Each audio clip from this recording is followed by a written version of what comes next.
Ben, Chezi, how's it going? thank God. Um, we were cut off towards the end of the summer, and hmm which was quite lovely. I hope you had a good time. You're also coming here soon, no? Yeah, November, beginning of November. Okay, I'm excited for that. hmm We're in the beginning of the holiday season as Rosh Hashanah, the new year, has come and gone. I hope you had a meaningful and enjoyable holiday. Yeah, I hope for yourself as well. It's nice. Uh, yeah, full of drama. Right after this meeting, I have a hmm meeting with the synagogue, with our synagogue, the breakaway synagogue, which prayer service are people going to. So, hmm um, but after I sent out a message, I spoke in synagogue and I spoke about how, like, unity through diversity, right? We don't have to be the same, but we should try to be working together. All those good stuff. But this uh, this Shabbat, I'm going to a meeting to see if we could have everyone come and sit together and we could all pray together. hmm Because definitely for the holidays, I think it's important to us to show for ourselves unity, and then maybe later on we could go our own ways again throughout the year. We'll see, but hopefully it'll be successful. Yeah. Um, okay, so we took a big break from Shema. It's okay. Is it all highlighted? Is it off? Yeah, it's off. The highlight is off. Okay, so as you recall, we went through the prayer of we spoke about prayer, why we're praying, who we're praying. We did that whole beautiful intro, and then we went through the prayer of Yotzer Or, right? The creator of hmm lights, right? Which we said was really like, this spiritual progression of God and nature. And then we spoke about Ahava Rabbah, right? Everlasting love from God. And this is really God in the soul, right? And now we have the Shema Yisrael, which is really declaring the oneness of both of these ideas of, right, the agentic and the Arenic, God's, the Tetragrammaton and Elohim or El Shaddai. There's different ways of looking at it, but basically these two prayers are bringing us up to the crescendo of the two of these things molding together, right? Habocher b'amo Yisrael ba'ava, as we say that he who chooses Israel with love, right? I believe we spoke about how that, the divine chosenness, Goodness. right? It's it's really that we realize that we're coming into this relationship with love. We're being invited into this relationship with love and God, and it brings up like this responsibility, right? And it's a very big statement also from God that God is not only creating the world and stepping back, but he's actually involved. He's choosing. He's making a selection, right? And he's not only revealing to us his laws, right? He's actually entering into a relationship with us as well. And the words we're going to go into right now, the Shema Israel, right? Like we said, is this declaration of this unity, the God of Right. light and of laws and of love. It's all one. So that's what we're moving in today, and we're continuing with the Shema. So far, we're all good. All good. Yeah. Okay, so no, goodbye. Shema Israel. I'll read it because I know Jacob's gonna be like, "Why didn't you sing it?" So, שמע ישראל, אדוני אלוהינו, אדוני אחד, ואהבת את אדוני אלוהיך, בכל לבבך ובכל נפשך ובכל מאודיך, והיו הדברים האלה, אשר אנוכי מצווך היום על לבביך, ושיננתם לבניך, ודיברת בם בשבתך בביתך, ובלכתך בדרך, ובשופקך, ובקומך, וקשרתם לאות על ידיך, והיו לטוטפות בין עיניך, וכתבתם על מזוזות ביתך ובשעריך. Right? So, here, Israel, Adonai is our God, Adonai is one. We then pause, right? When we say we hmm cover our eyes, as we've spoken about many times, why we're covering our eyes, and we focus on the letter Ayin over here and Daled, right, which together make the word Ed. So when you say Shema, it's drawn out. Shema Yisrael Hashem Elokeinu Hashem Echad, and you hmm pronounce the Daled to stress the ayin and the dalet, who together make ed, is witness. So not only are we saying this, but we ourselves are stressing the point that we are witnesses. Again, we are the witnesses of this covenant. We are part of this covenant as well with God. We then say quietly, Baruch Shem Kavod Malchuto L'Olam V'Ed. Blessed is his name, whose glorious kingdom is forever and ever. And then we go on to recite this first portion over here.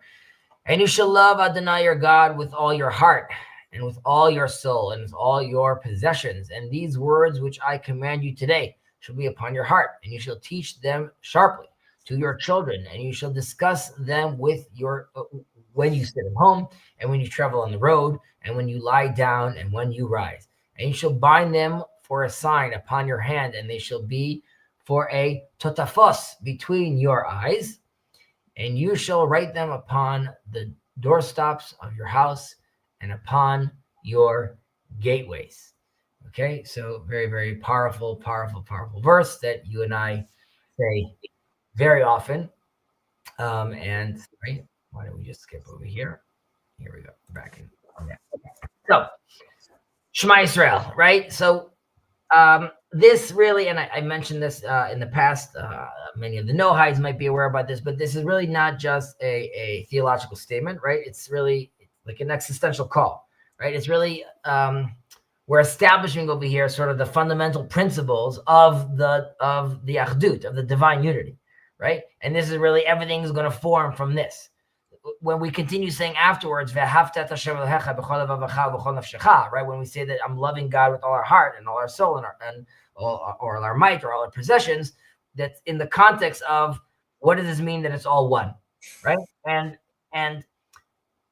we have to realize that once one understands that Hashem is one, right? That he's present in all things and he's the source of all things, then how can a person not love him, right? It's sort of the natural response. You'd be like, why am I going straight into love? But I just made this declaration where I realize that God is in all things.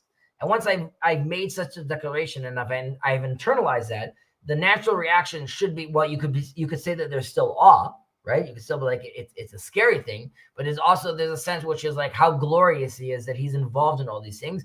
And there's this automatic feeling of love. The Rambam talks about this also in the Mishneh Torah, in Yesodei Torah. I'm not exactly sure which one, but he talks about when a man is going to look at the world and look at all the creations and look at God's deeds, automatically he decides that he loves God and he starts glorifying God's name as well. That this would be the natural reaction that comes out, right? Love comes from clarity. I'm really seeing God's infinite wisdom in all his creation. So in that sense, that's why we immediately go into love. And even that's a higher level of love. It's a high level of love because it's the natural reaction of fully understanding God. And the words themselves of Shema, right, which is, it's not just listening, it's also to understand and to internalize, right? So it's not just hearing God's, right? It's understanding this is what's leading me to this emotional attachment, right? I fully understand when we also say about when Adam knew his wife, right? Knowing her biblically, there's a deeper knowledge here too, is hearing someone in a biblical sense, fully understanding them. And this love is really not based on a reward, right? It has to do with like my self-interest. We also see that in the next paragraph, right? Which is, it's very much lishma. It's for its own sake, ultimately, right? And we could see this as, one second, scroll down to the word here. Yeah, we could see this really in the we'll call the Abrahamic model, the Avraham model over here, right? Which is that what was so special about Avraham? The Sifri, which one of the commentaries connects Ve'ahavta to the Ve'ahavta of Avraham. Avraham Avinu, Abraham would make sure that everyone recognized God and loves God. That's what he was really pushing this, and people's reaction was kamanehu kamane edrachav, right? How glorious God is and how glorious his ways are as well. And by basically doing great hasbara or great marketing for God that Abraham was doing at that time, people felt falling in love with this. So this is part of the love that we want to be showcasing to the world itself. Now we see different expressions over here of your heart, your soul, mo'odecha, right? Your might or your possessions. So we also want to get into what each one of these things mean. So with all your heart, b'chol levavcha, right? So the famous commentary is b'shnei yetzarcha, right? The reason it's plural in Hebrew, levavcha is plural, not just balev shelcha, is it's my good inclination and my evil inclination, right? God is involved in both of those, and that's why you should be using both of these inclinations to be loving God ultimately. And when I'm taking the Yetzer Hara, we spoke about this. What does it mean, the evil inclination? It doesn't mean actual evil, right? It's not inherently evil.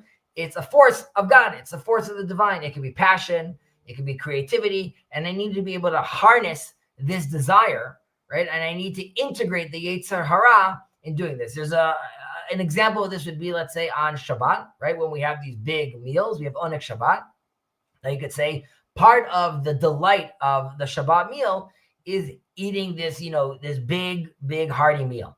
Now you could say that I want a refined palate, right? That I'm going to know what my ceviche is, and I'm going to know what my fancy meat is as well. And I need to be able to do these things. Now, this is a physical trait, and this has to do with like a material desire, right, of eating good food, right? So the Yetzer Hatov over here, the good inclination would be the spiritual yearning I have to connect to God. The Yetzer Hara, right, the evil inclination over here is the worldly enjoyment. But if I'm connecting both of them together, right, or a classic example would be, we spoke about this once with Rav Kook about talking about the desire of, let's say, sex being like very fundamental, which is, of course, it could turn into incest. It could turn into something horrible. But if it's oriented properly, then obviously that's bringing us life into the world. Right. Make sense? Yeah. So that's b'chol levavcha, right? With all your heart, with all the full unity of your inclinations. We then have b'chol. Why does it keep bouncing? Nafshecha. B'chol nafshecha, right? So we have it in with all of your soul, your nefesh. In this sense, we'll call it your soul, right? We spoke about nefesh in Shema Prakim that's a deeper understanding. But we gave that, but here we'll talk about it as soul, right? So even if God is taking our life, right, this is really the ultimate call for loyalty, really. And that's the famous example in the Gemara, which is afilu notel nafshecha, even if he takes your soul. And we have the very famous story of Rabbi Akiva, right, that he was being put out to death, and they were combing his skin with these combs, these metal rakes, and he was reciting the Shema, and his students come and ask him,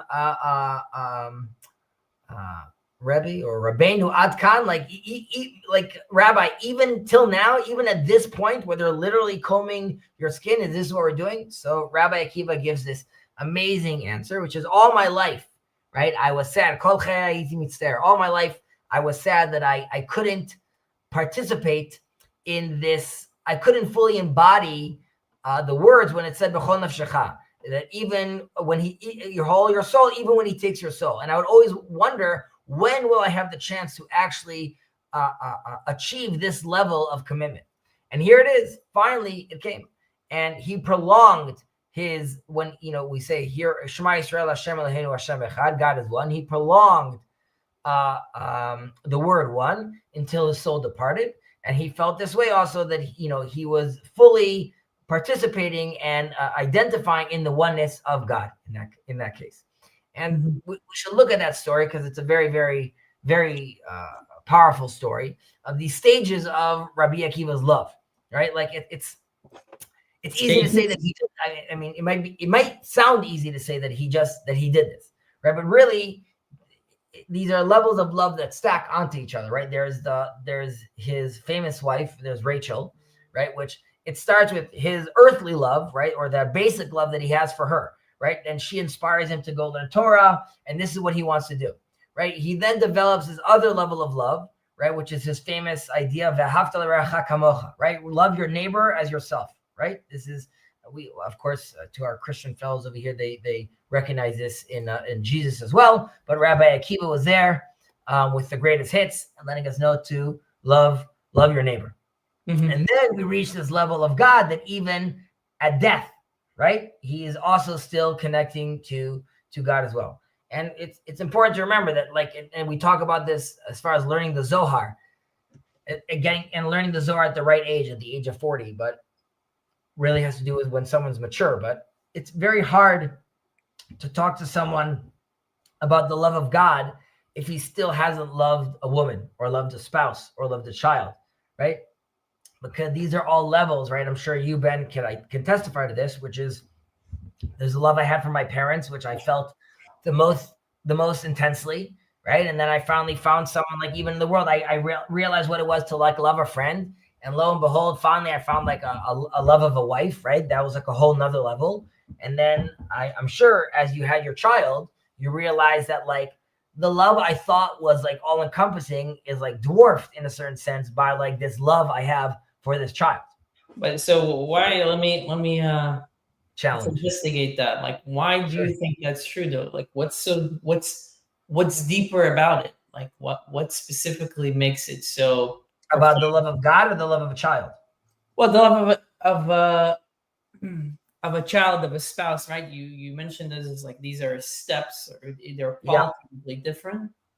So I'm wondering, I mean, I can venture myself, and I'm wondering from your perspective, like, what makes it so different? What is it about a love of a spouse that suddenly makes you aware of something beyond, and then a child? And Well, I'm saying there's the selfish love, which is loving yourself, right? Then there's this love of the spouse, which is, like, in theory, I found love, like, in the other, right? Mhm. Now, even there's a certain selfish attitude to it, because, like, you're gaining back from that love, right? This is someone that's loving you and hugging you and kissing you. There's a physical element to it. The love of then the other, the neighbor, is someone that I'm not necessarily coming back from, but I recognize once I loved myself enough properly to recognize who I am, which then allowed me to create space for my wife, which was a whole nother level of love, which allowed me then to realize that there's other people out there, right? And once I could do all those things, right, I could then, in theory, with my wife, her and I together, each going through that process. Now that we appreciate ourselves, and because of that, we appreciate each other, and because of that, we appreciate the world, we now could, like God, create a life and bring it into this. And that allows us, in a certain sense, right? Like, what makes Chava, right? What makes Eve a mother is Cain, right? Cain comes to the world and now allows her to start feeling sort of like a God, right? She can now feel what God feels like as well. So getting to that level of knowing what it is to love a child, you can now start fathoming what it is to love God back, because you've now given sort of that, you participated in that creation of creating another life together, again, in the way we participated together with another being, right? Again, as in, we realize that we ourselves are not complete, and together with something we could create one. Yes. So that is a very, very profound, and that's a ladder that we deal with as humans, right? We're ascending in that sense. We're going from this human mush into the divine ultimately, right? The love that Rabbi Akiva has for Rachel, or the love that we have for our wives, this is the root that allows one to get to a place where he's capable of giving his life for God, because he truly understands and values what love means. I don't want someone just offing himself and dying for no reason, right? It could be a confused version of that kind of love. I would argue that Rabbi Akiva loving his wife, right, and that experience allows him to properly participate in the kind of love that would require even giving one's life up. But almost to say that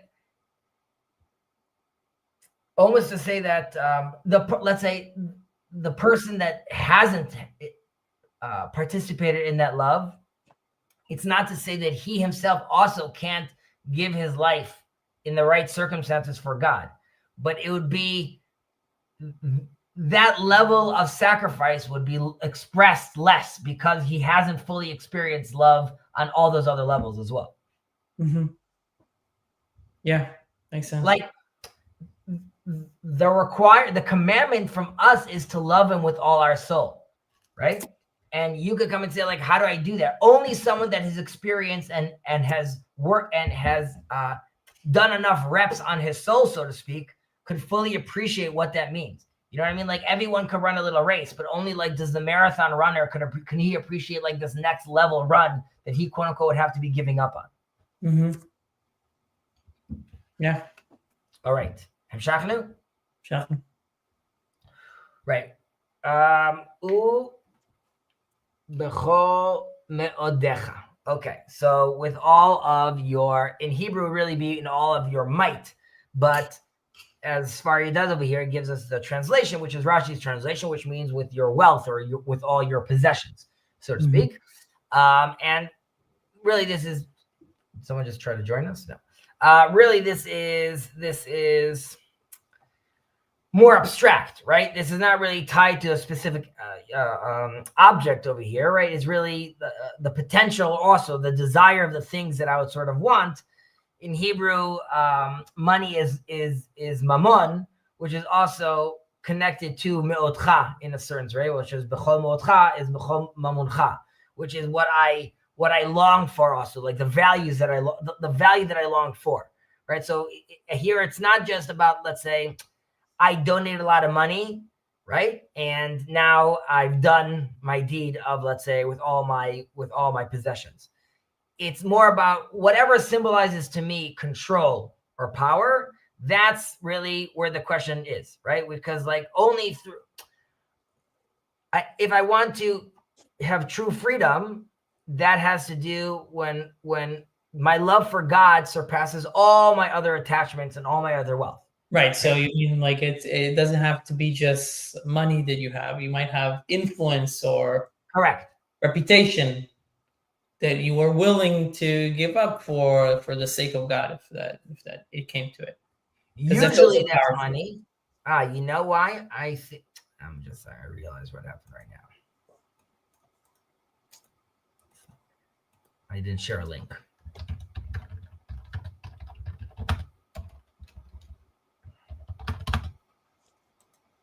I'm sorry that I didn't send a link. Now I did. Someone wanted to join. Okay. FINU. What were you saying? You were saying something and I cut you off. I'm sorry. Right. The wealth, the power. Yeah. It's like everything, the power, meaning it could be reputation. It could be influence. Right. Which usually was money, but correct. Reputation. Exactly. So we're in the Chomotcha, right? So that's if we're looking at it as power, right? There is another interpretation, which is, this is a Talmud interpretation, which is Mo'otcha from the word moded. It's b'chol midah v'midah she'Hashem moded lecha. Jacob Blake's talking about this a lot with regards to, God is the way you're measuring other people, God is measuring you, right? So really, in that sense, in every the way we are, we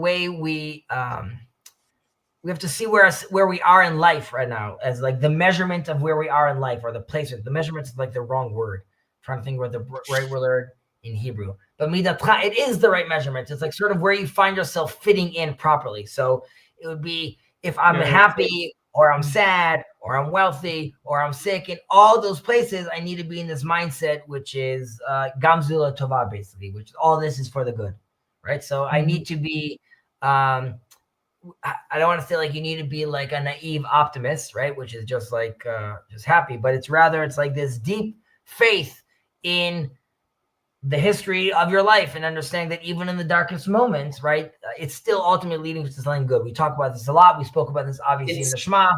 Yeah. It's a stance rather than a, what do you do? Like rather than being pessimistic or optimistic. It's a sort of a stance. It's a mindset. It's a mindset of, like, viewing things, which doesn't mean that you necessarily need to ignore certain things, or that you just like that you deny certain things. but it helps you view them in this larger axiomatic perspective that you are holding. So everything is oriented in a towards that. particular Yeah, place. agreed. Okay. Um, so we continue. והיו הדברים האלו אשר אנוכי מצווך היום על לבבך, ושאתה מבניך ודיברת בם, שתלך בדרך ולך לבדך ושמר במך. Right? So, and you shall love, sorry. And these words which I command you today shall be upon your heart, and you shall teach them sharply to your children, and you should discuss them when you sit in your house, when you go, and when you leave. Right? So we're back in this discussion, which is what is basically like the teaching Torah, right? It's like it's like the consequence, so to speak, of love that we have over here, right? Yeah. So the I keep on getting these click. Oh no, it wasn't a click. No, we got it. I think I added him. Kirk. Hello. I just didn't know if you needed face confirmation because I went out for a sec, but I think we know who you are. Doing all right? I'm doing all right. Glad to hear. Let's see here. You buckled up? Yep. Okay. Okay, so we're talking about Vayud Verim Ele.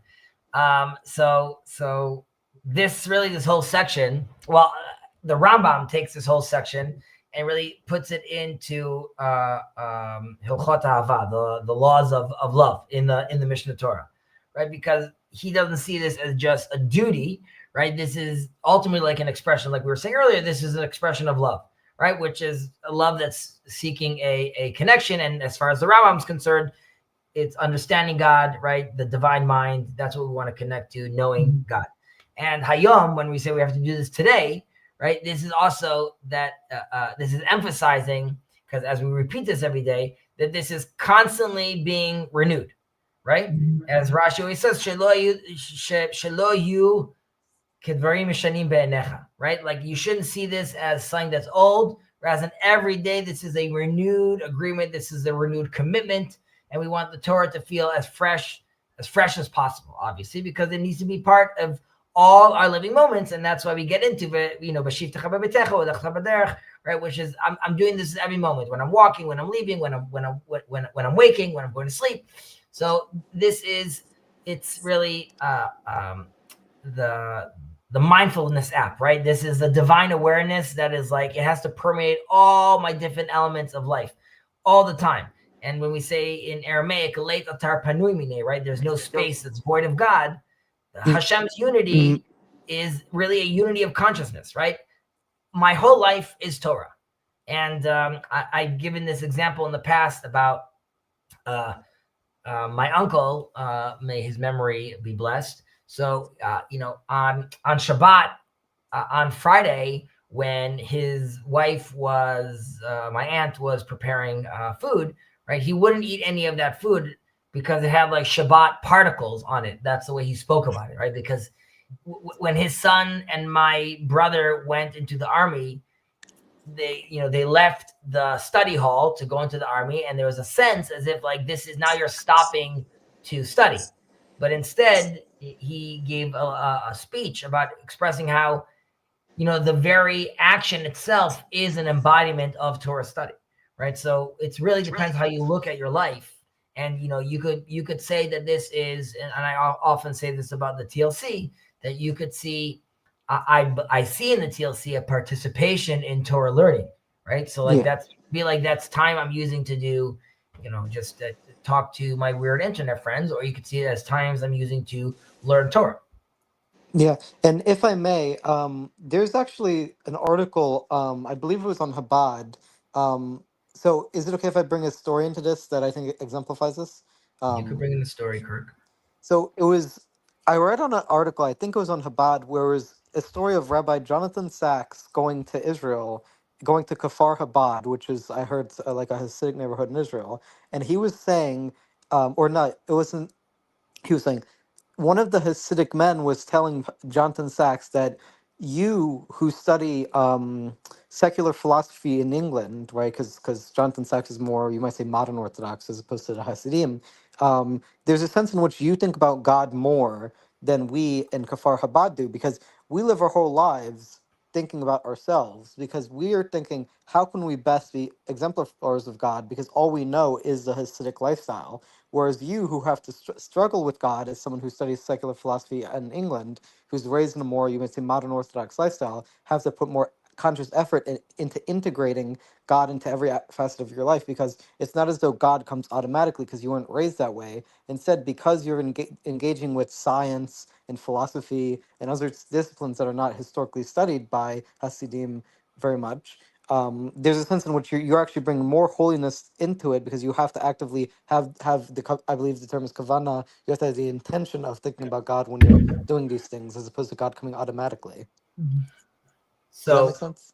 it does make sense, and that gets compressed into a statement of, in English, it's where even the righteous don't stand where the one who repents or one who returns to God, right? Because someone who was righteous all his life, in one sense, he's amazing. On the other sense, he never had to struggle, right? But one who comes from far away and finds God, right? So, like I'm saying, that's the story of Abraham at the end of the day, right? He was in the world of idols and he rejected it, right? So it's more than just God suddenly speaking to him. Rather, we spoke about this. What's the difference between the philosopher's God that is just finding God by looking at the world out there, to Abraham's God, which is searching and challenging and creating a space of doubt where God could come meet him and call out to him. So yes, I think it's also reflected in the last few shot and the Torah that we read, right? Because Moses is telling them about the blessings and the curses, and when he's telling about the blessings, he also includes the curses, mentions the curses, and I think one of the questions that is raised is like, why is he mentioning the curses here as well? And the idea is that through these curses you can understand, right? Like the love, that what you have, the gratefulness. It's like something we spoke about it in other streams or in other places about a descent for the sake of ascent, which is true in life in general. In terms of when you lack something, is it's very often that when you lack something, you understand that you have that you are missing something, or you're seeking something specific, right? And it gives you the actual chance to go after it and appreciate it more. I agree with that, and I think it's also in reach, right? A lot of what the last few portions are talking about. I mentioned this in my weekly portion review, which is right when the portion says, "Choose life." Right? Mm-hmm. Wouldn't it be obvious that I would choose life once you're telling me that if I do the bad things, I'll have death? Why would I want that? Yeah. And in the mystic religions, right, like death is where I ultimately, that's the next level. I joke around with my grandfather, like, he's excited for like the next stage because, like, I want to see what happens in chapter 2.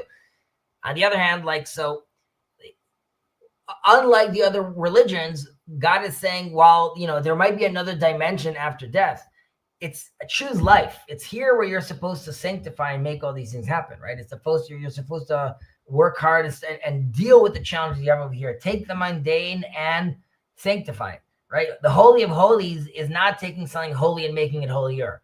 It's taking something unholy and making it holy, which turns it to a Holy of Holies, because you've taken that potential and you've taken it to the next level. And that's also part of the co-creation that God is asking us to participate in, right? The story of Jacob's ladder, if I was a mystic, I would want it to end with them ascending. But the angels, as we know, ascend and descend. Because unlike Enoch, they are going to the top and they are bringing back down God's words to us here in the world, where we could rectify the world. But we digress in order to ascend, but we continue. Okay, so we then, after we said we're doing this whole, we're all this, this 2,000-year-old mindfulness attitude and meditation and mindset to be in, we are then hit with the tefillin, right? This binding of the body and love and the mind all together. So it's 9:12. Okay, let's get into tefillin just for a moment, because it's important. right? So what are we doing? Very, very, very, and people could do, months or years worth of deep dives onto this topic. But this act is more than just symbolic, right? We have to understand the tefillin, the phylacteries, they are the embodiment of the Torah in a certain sense, right? This is like, no one does this anymore, but people used to have like photos, right, of their kids, or still have it on your phone, right? I was going to say you have it in your wallet, but you still have it on your phone, and you show someone this and like, look at my kid, right? So the tefillin are these physical reminders of this intimate relationship we have with God. So you can imagine when I put on my tefillin and my phylacteries, it's as if I'm pointing out to people like, look at the selfie I have with God, right? This is this element I still have with it. And now this is like a physical action, right? There's obviously, there is a discussion around what these words actually mean. Now the oral Torah is giving us a detailed practice, right? We know that the Talmud talks about that it's definitely referring to a physical action. And you could see this also, that it's on levavecha, right? It's on your heart, right? So this is internal. Let's see if we could do this. You'll help me with this, Ben. Okay. So I would say if it's on my heart, right, this would be participate, as far as as John Vervaeke's piece, this would be a participatory knowing, right? This is my inner transformation. My identity is in a relationship with Hashem, with God. Right. Then it's yadecha, right? So this would be my arm. This is actually showing action. So this would be the procedural knowing, right? I actually have to practice it, right? And I have to realize that God is allowing me to doing this by the embodied mitzvot as well. That's why we say Judaism is a very embodied religion with all the commandments we do. We would have a necha, right? My eyes themselves, where I'm putting the phylacteries, right? So this would be my my perspectival knowing, right? So I'm shaping how I'm actually seeing the world in front of me, right? I'm attuning my perception, so my consciousness to this, to the covenant of Hashem. And I also have it on my mashkof, right? Where my mezuzah is, right? This is on my first step. This would be your this is my environment, right? This would be my propositional knowing. So this is really like a public declaration, right? This is a truth that I'm making visible that my environment and my society could see as well, right? So I'm moving from like inner awareness to an outer action to ultimately this is like giving me a social impact. But you'll tell me. You can also position it on the mouth. I mean, the mouth is mentioned here multiple times. Right, you're right. Which is also where would you place that in the action, or is that something that I'm saying to myself? Maybe it's really like it's on all because I'm internalizing it to myself. Cool. I'm also seeing it as an action. I would say it's the speaking or the mezuzah. Right? The mezuzah is like a material. You're right. That's also the declaration. And your speech is also an inscription of sorts because it's no longer an ambiguous thought that is not actualized. Speech is actualized, and it has to come in a certain form, syntax, language, which constrains it and makes it stale to an extent, right? So, but so that's the proposition, right? It has certain power, but I don't know if John Vervaeke is signing off on this. Yeah, this is just. You don't think so? we're enjoying this. Okay, so that was just we're having a little feel fun. But there's this idea, the word totfot, right? It means different things. But the interpretation I've connected to, but I'm open to other interpretations as well, is this, it's an ornament, right? It's one that you wear like on our forehead, right? Mm-hmm. And it could be associated with the ancient Eastern cultures also, like some people give it like an Egyptian origin called tatfat, but again, that could be argued upon. But this is really its positioning is supposed to signify the lens in which we see the world through, right? Mm-hmm. This is, or you could even look at it as the third eye, right? In other religions, or the little red dot that someone has on his head right over here. right? So if by placing the Torah between my eyes, I'm really training myself to view the world through the values of, well, I'll say Torah values of compassion and tzedek, justice and holiness, right? So this is really, again, it's a call for me to carry these values in my proper orientation towards God. Now, the reason why it's interesting, why I'm connected to it, as far as it being like this Egyptian ornament, is because in ancient Egypt, right, the pharaohs wore these on their crown. Depends if you were the king of the lower or the upper delta, but you had the serpent, right, on their head, right? And mummies also were wrapped like in these scrolls as well. And these are cultures, obviously, that understood the power of memory and spirit that has to be bound together to the body. So they were still trapped, though, nevertheless, in this nature relationship. Ultimately, they had the Nile that they were dependent on. They weren't depending on rain. And they had this very nature-bound relationship.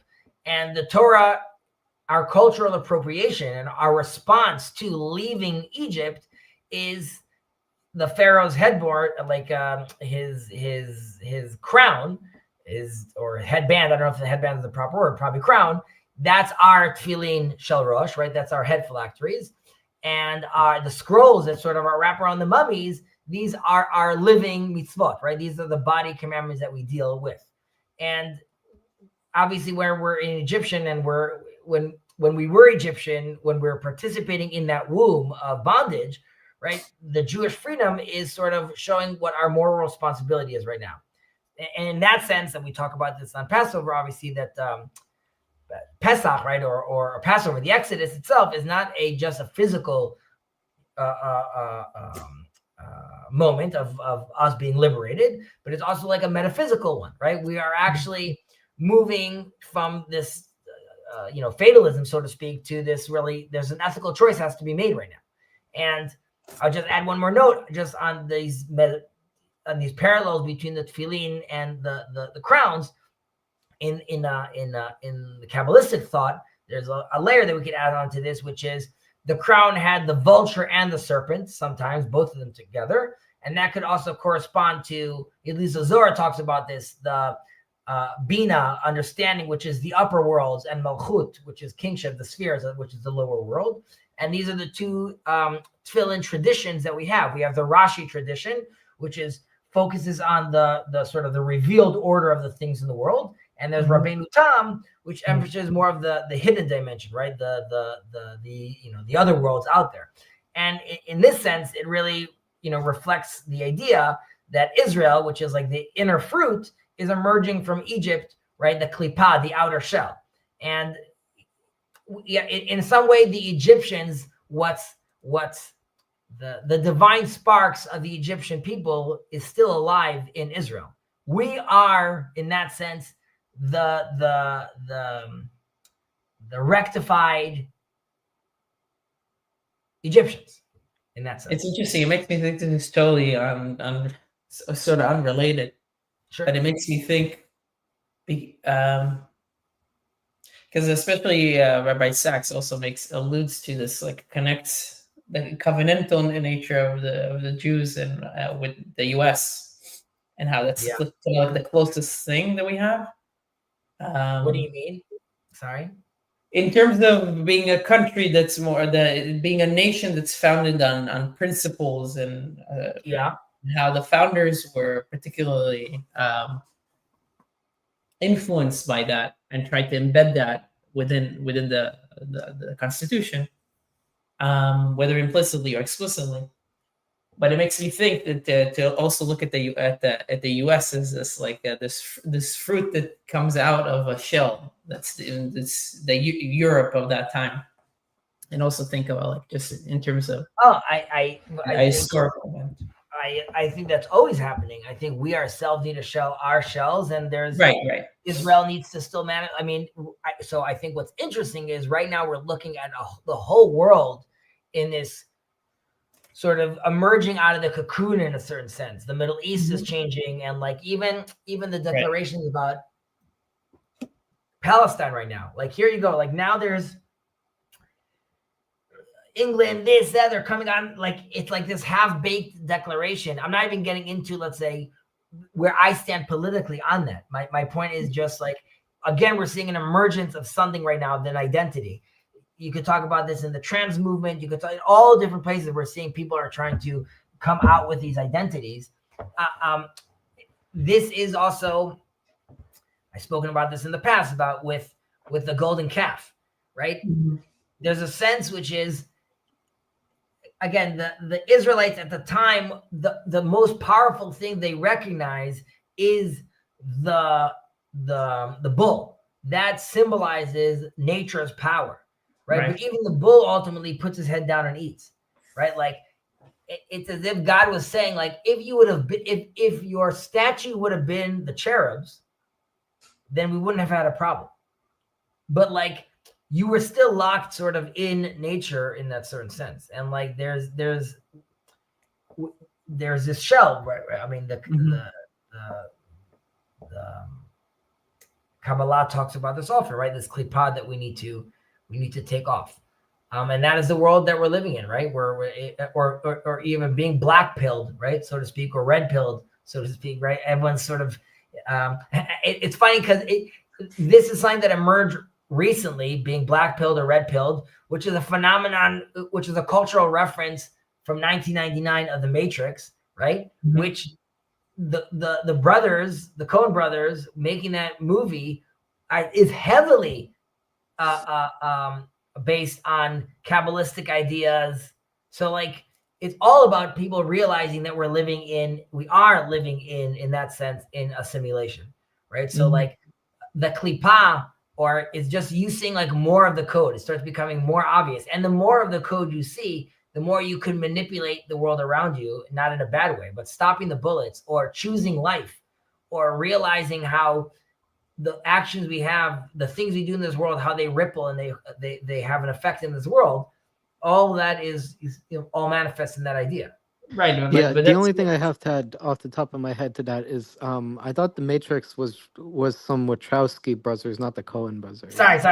You're right. Well, it's now the sisters, not the. The only thing. So the only thing that I would say to that is that it stops somewhere, right? Because I mean, you might see more and more of the code, but then you then you might have the sense that, hey, I can control this, or I can do something here, which is one sense true, right? Because you know more about it. So you perceive more, and you gain more freedom, but at some point also you also realize that there is so much more far down that you don't understand. So like, you keep hitting this other layers of ignorance that then takes you to this to, I think, what we're also saying in the Shema, this sense of like this submission, humility, understanding that it's all part of something that's much bigger than myself and what I can understand. Like, but that's why we close our eyes, because we realize we really can't understand it, and that's why Moses. What is the indication of Moses's, according to Maimonides, highest? Why was he at the highest level? Because he knew that he didn't know, right? He himself knew that, like you just said, he realized at some point, after being like a Google levels deep, mm-hmm. that like it just goes a Google level deeper. Like it's only more than this, right? And you're right saying that, like, at some point you could think you could control it, right? You have an Agent Smith that decides that he's going to do whatever he wants. You're right. You can't.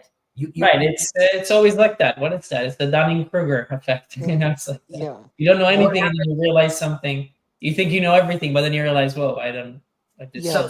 So the Torah early on tells you you're going to find a lot of truth and energies in sacrifices, even human sacrifices, mm-hmm. and blood and incense.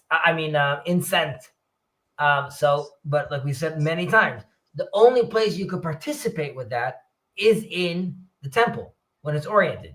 Do blood rituals, even have the cherubs, right? Even have the quote unquote statue, have the idolatry there. Right? The Torah is not blind, and even once you surpass that, right? Aaron's sons, right? Super holy. Mm-hmm. Now, if you want to be fully holy, guess what's going to happen? You're going to get burnt. Not even necessarily a bad thing, but like we said, God is saying choose life. They're burnt now, and they might be like, that's it. Like we're in with God, and we're like in this super high place, and that might even be true. But God is saying that's not what I'm looking for. Just like I'm telling also the monk, right? The Nazarite, sorry, who realized he's like, I got to step back so I could be like I could get to this holier level. That's amazing, and you did that. You still have to bring a sin offering, right? Because in order to do that, you have to detach yourself from this world. So even those who, quote unquote, see more also have to be reined in many times. Yeah, and if I may, so when this question of God's unknowability, I'm a little bit confused as to Jewish doctrine on a certain question, which is, are you familiar with the debate between the notion of univocivity versus non-univocivity in regards to religious language? I'm sorry, you were cut off there. What did you say? Are you familiar with the notion of univocivity versus non-univocivity in regards to religious language? Univocivity? I think you just made up that word. So I meant to say like unikiv. I forgot. It's like the idea was religious language is univocal or not. It's like whether it describes God directly or whether it's only analogous. It's basically the idea like when you say God is good, is that the same I type know what of good? univocal means. I'm looking for like the univocal philosophy. Yeah. Well, but I was just curious whether Judaism considers religious language regarding God univocal or not. No. Okay. No, you'll have different means with how someone uses the word nefesh in Chabad, or whether how Chabad interprets the Rambam, or how a Brisker interprets the Rambam. So you'll have many. I mean that's part of the criticism of Maimonides, right? Because the rabbis come and say, according to Maimonides standards, a lot of these rabbis who have spoken about God, like saying like, like large hands, or like I'm saying big, like large shoulders, they themselves are now considered heretics according to Maimonides standards. So we're definitely not univocal about that. There's many different interpretations of how people understand certain words, but it's always the case. It's all within the 70 facets of the Torah, and those 70 facets, right, which like you could say it's an arbitrary number, they only get interpreted through the tools that the Torah can get interpreted through, right? So while there is a lot of flexibility, right, so it's not univocal, but it's not anything you want. Yeah, that makes sense. And yeah, I'm sorry for mispronouncing at the first part. Sometimes You didn't. You humble us. We know less, but unfortunately, I was not going to joke about my ignorance. And I got to run to another synagogue meeting. But I'm glad, Ben, that we got to do this. Kirk, I'm glad you got to come back. Yeah. We finished the first portion of the Shema. We will continue next time with Vayayim Shema, and we will go on from there. Once we're done with the Shema, we move on to the standing prayer.